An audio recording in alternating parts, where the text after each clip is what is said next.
নোয়াখালীর বামনী নদীর ভাঙনে ভিটে মাটি হারিয়ে নিঃস্ব হয়ে যাচ্ছে হাজার হাজার পরিবার। চোখের সামনে নদীর পেটে যাচ্ছে বাড়ি ঘর, স্কুল, বাজার, মসজিদ, মাদ্রাসা সহ বিভিন্ন স্থাপনা। মোহাম্মদ সোহেলের রিপোর্ট, জানাচ্ছেন সিরাজুমনি শুভ। ফেনী ছোট নদীর মোহনায় অবস্থিত নোয়াখালীর কোম্পানিগঞ্জ উপজেলার চর এলাহি ও চর ফকিরা ইউনিয়নে গত কয়েক বছরে ৬ থেকে ৭ কিলোমিটার এলাকা জুড়ে দেখা দিয়েছে তীব্র ভাঙন। এরই মধ্যে ভিটেমাটি হারিয়ে নিঃস্ব হয়েছে অন্তত ২৫,০০০ পরিবার। বামনী নদীর ভাঙনে তলিয়ে গেছে কৃষি জমি, বসতবাড়ি, স্কুল, বাজার, মসজিদ, মাদ্রাসা।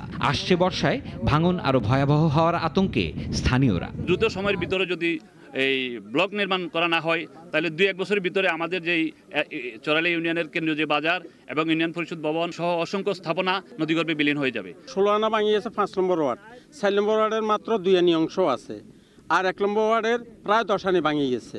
ভাঙন কবলিতদের অভিযোগ, বামনী নদীর ভাঙন প্রতিরোধে চর এলাহি এলাকায় একটি রেগুলেটর নির্মাণ এবং বিকল্প একটি খাল খনন করা হয় কয়েক বছর আগে। কথা ছিল রেগুলেটরের কাজ শেষ হলে নদীতে হবে বাঁধ, কিন্তু সেই ক্লোজার নির্মাণ করা হয়নি আজও। সুইচটা বাঁধা হচ্ছে না হওয়ার কারণে পিছনে অনেক বাড়িঘর বিলীন হয়ে গেছে।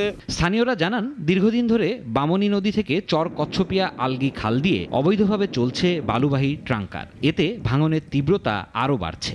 চরফকিরা ইউনিয়ন ৮ নং ওয়ার্ডে যে সুইচটা আমরা গত ২২ সেকশনে যে সুইচের কাজ সম্পূর্ণ হয়েছে, কিন্তু আদৌ ২.৫ বছর হয়ে গেল আমাদের সুইচের চালু করার কোনো আমরা উদ্যোগ দেখতেছি না। ভাঙন রোধে বর্ষার আগেই ৫ কিলোমিটার ব্লক নির্মাণ ও দ্রুত রেগুলেটর চালুর দাবি স্থানীয় জনপ্রতিনিধিদের।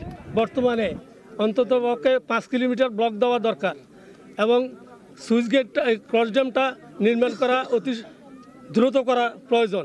দ্রুত সমস্যা সমাধানের কথা জানালেন বাংলাদেশ পানি উন্নয়ন বোর্ডের এই কর্মকর্তা। প্রজেক্ট প্রপোজাল দেবো, সেই প্রজেক্ট প্রপোজালটা যথাযথ কর্তৃপক্ষ অনুমোদন পাওয়ার পরে যখন আমরা বাস্তবায়নে যেতে পারবো, তখন খুব এটা মুসাফির রেগুলেটর পুনর্নির্মাণ। শুধু আশ্বাস নয়, ভাঙন রোধে দ্রুত কার্যকর পদক্ষেপ দেখতে চান কোম্পানিগঞ্জের বাসিন্দারা।